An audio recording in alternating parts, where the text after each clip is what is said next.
Pemirsa, munculnya ancaman, intimidasi, serta teror yang bahkan dilakukan oleh pendukung kontestan pemilu kepada politikus atau capres kubu lawan ditengarai berkaitan erat dengan narasi-narasi yang bernuansa provokasi yang dilontarkan oleh para elit. Pasalnya gaya kampanye yang kerap dilakukan dengan emosional ini disertai dengan ungkapan marah dan hujatan disebut bisa turut memprovokasi pendukung menjadi tidak rasional serta memicu fanatisme. Kita akan membahasnya bersama pakar psikologi politik Universitas 11 Maret Surakarta, Abdul Hakim. Pak Hakim, selamat pagi. Selamat pagi Mas Ilham. Dengan Iqbal Pak di studio, tapi ada Mas Ilham juga yang akan bergabung pada pagi hari ini. Oh iya, Mantan Ketua pagi, Mas KPU Iqbal, Republik Indonesia, Ilham Saputra. Mas Ilham, selamat pagi. Selamat pagi Mas. Ya, tenang Pak Hakim, saya tidak emosi. Karena itu tidak seharusnya dikedepankan ya. Nah, mengutip pernyataan dari Pak JK ya, kenapa penting bagi para capres untuk mengontrol emosinya Pak di depan publik? Ya, jadi di dalam perdebatan publik itu kan yang paling penting adalah kemampuan executive functioning, yaitu kemampuan untuk memproses informasi, kemudian menginterpretasi informasi, dan kemudian mengambil keputusan kira-kira gagasan apa yang ingin disampaikan. Dan itu proses-proses yang sifatnya sangat kognitif. Dan kerja kognitif ini seringkali tidak sinkron memang dengan proses-proses yang sifatnya emosional.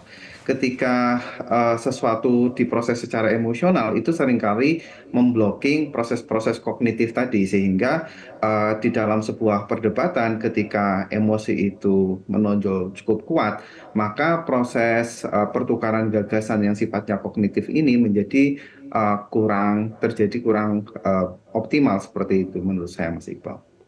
Itu kan di panggung podium di debat Pak Hakim. Tapi kan kita berbicara juga soal di luar. Setelah debat berlangsung itu masih dilakukan penggambaran atau emosional itu, sikap emosional itu ditunjukkan di depan publik. Tapi bukankah menunjukkan emosi itu wajar, Pak Hakim? Capres kan juga manusia.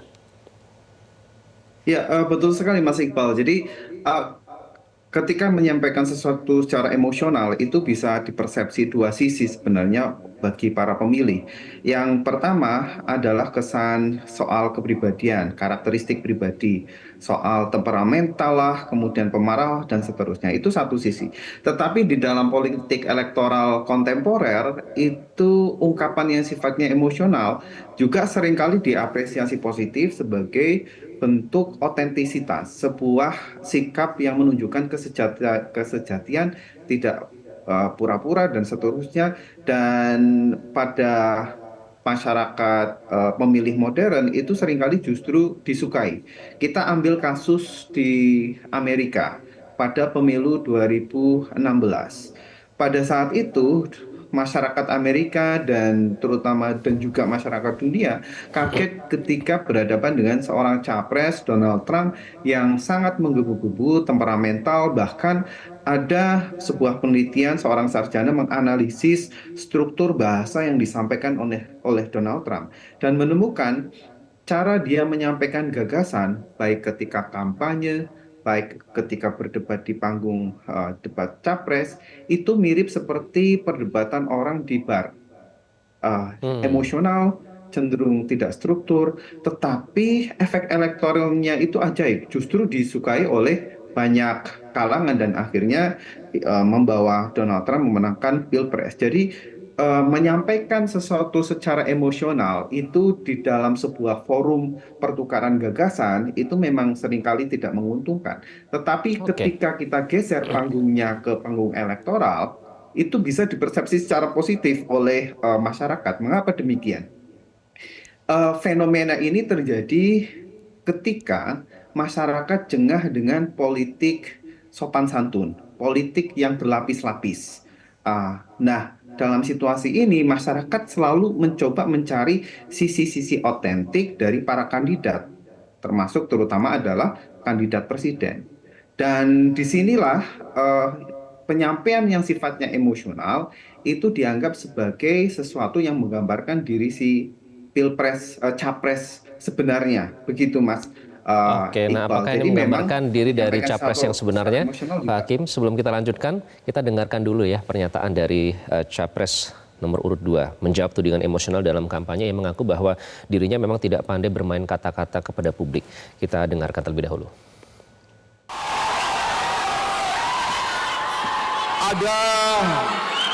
Ada yang juga ngomong ke saya, Pak Bowo, hati-hati, bicaranya harus hati-hati, jangan emosi, nanti terpancing, bicaranya harus sopan-sopan.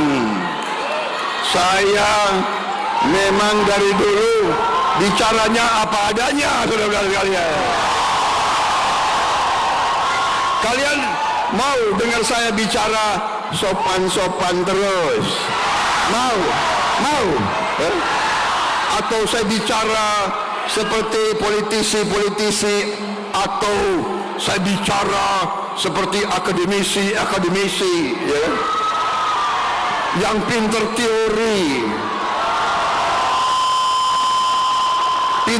teori tapi salah. Ya, Pak Hakim, bagaimana menilai gesture dan juga kata-kata serta sikap yang ditunjukkan tadi? Ya, ini sama seperti yang saya sampaikan sebelumnya. Di dalam konteks ini, Prabowo ingin menunjukkan bahwa inilah dirinya yang otentik.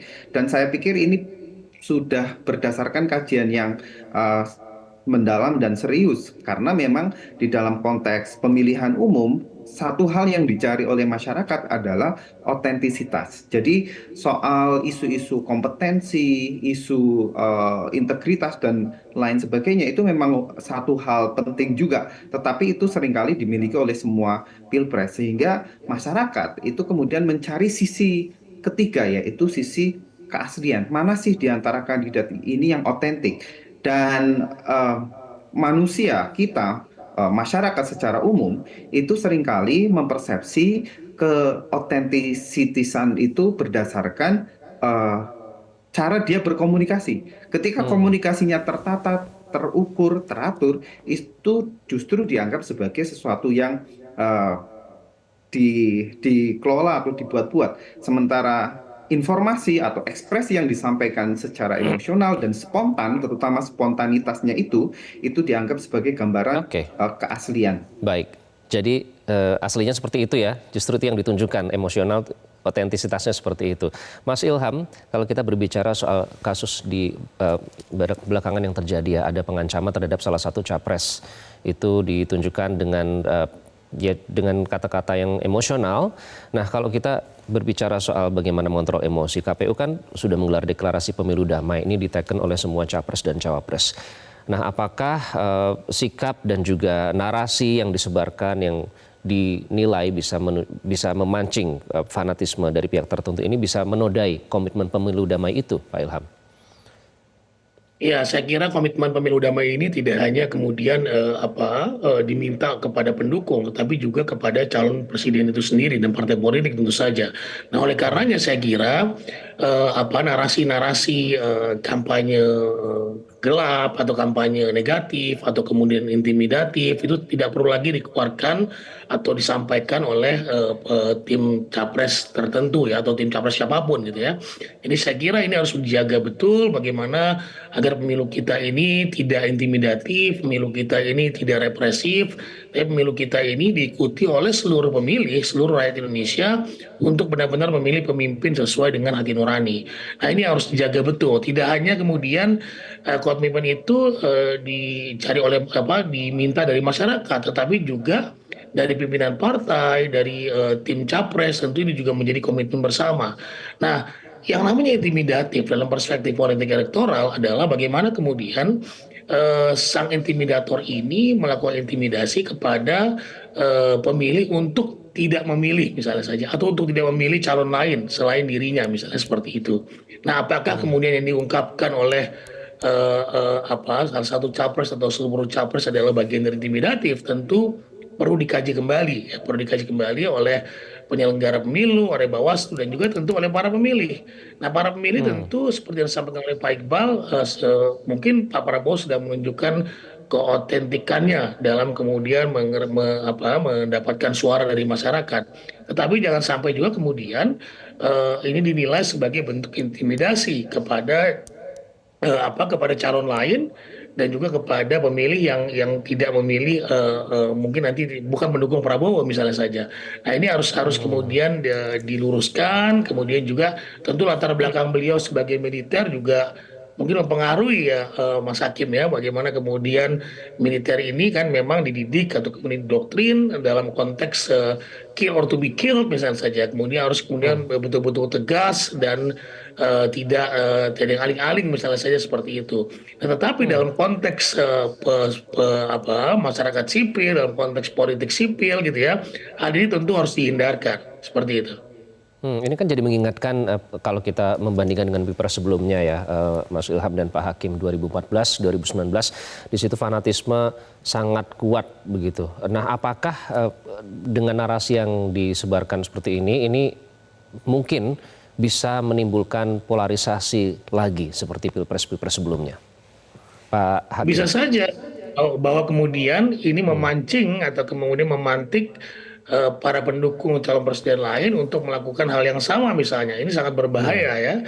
Nah, oleh karenanya saya kira apa yang dilakukan oleh pihak kepolisian menangkap pelaku yang mengancam dan melakukan intimidasi kepada calon presiden Pak Anies Baswedan misalnya saja, ini sudah bisa kita apresiasi bahwa kemudian ini harus tidak tegas secara hukum ya, jangan dibiarkan narasi-narasi seperti ini, dan tentu juga Bawaslu dalam hal ini juga harus memegang peranan penting untuk kemudian memastikan bahwa ucapan-ucapan yang tidak sesuai dengan peraturan perundang-undangan, ucapan-ucapan yang akan memantik sara dan juga memantik kericuan-kericuan lain, tentu ini harus ditindak dengan tegas, ya, ditegur dan juga agar kemudian tidak lagi dilakukan. Betul, sudah dilakukan kampanye deklarasi kampanye damai. Nah, tentu ini tidak hanya di atas kertas, tetapi juga harus ditindaklanjuti di lapangan seperti itu. Oke, Pak Hakim, apakah bisa menimbulkan polarisasi, Pak, jika kita berkaca pada Pilpres sebelumnya, jika terus disebarkan narasi seperti ini? Ya, polarisasi dan provokasi itu dua hal yang berdekatan tetapi berbeda, Mas. Kalau polarisasi itu biasanya irisannya adalah ideologi atau identitas. Nah, di 2014, 2019 itu kita sempat mengalami polarisasi yang cukup mengkhawatirkan karena masing-masing capres itu didukung oleh lingkaran identitas dan lingkaran ideologi yang berbeda. Dan kalau kita lihat dalam konteks 2024 ini, lingkaran identitas dan ideologi ini lumayan cair. Sehingga di sisi lain ketika ada provokasi itu tidak linier dengan pengkelompokan atau clustering yang terjadi di masyarakat. Sehingga di sini kalau kita membaca resikonya tidak akan seberat di 2014 dan di 2019. Tetapi ungkapan-ungkapan yang sifatnya provokatif oleh semua kandidat presiden itu juga punya resiko tersendiri. Resiko pertama adalah meningkatkan antipati pendukungnya terhadap pendukung lain. Karena masyarakat di akar rumput itu memproses informasi politik itu tidak sekoheren, tidak seelaboratif masyarakat atau orang-orang yang terdidik, orang-orang yang mengenal betul mengenai dinamika politik. Mereka mengenal politik sebagai soal suka dan tidak suka. Nah, ketika terjadi ungkapan-ungkapan yang sifatnya provokatif, maka itu akan menciptakan sikap outgroup atau antipati terhadap kelompok lain, dan itu bisa memercik kericuhan atau kerusuhan atau konflik-konflik kecil di tengah masyarakat. Sifatnya sporadis. Nah, itu yang perlu kita khawatirkan. Kemudian yang kedua, tetapi di sisi lain, ungkapan-ungkapan yang provokatif itu memang punya fungsi elektoral tertentu, walaupun sekali lagi itu bukan sesuatu yang baik ya, tetapi studi berbagai penelitian menunjukkan itu memang efektif untuk memperkuat basis elektoralnya, seperti itu. Tapi dengan cara seperti itu, apakah sebenarnya itu boleh atau tidak boleh, atau sesuai dengan aturan, layak atau tidak layak, etis atau tidak etis, itulah pertanyaan selanjutnya. Nanti kami akan bertanya kepada Mas Ilham yang pernah menjadi Ketua KPU. Apa sih yang boleh dan tidak boleh? Kami akan lanjutkan sesaat lagi. Tetaplah di Selamat Pagi Indonesia. Jelajahi cara baru mendapatkan informasi. Download Metro TV Extend sekarang.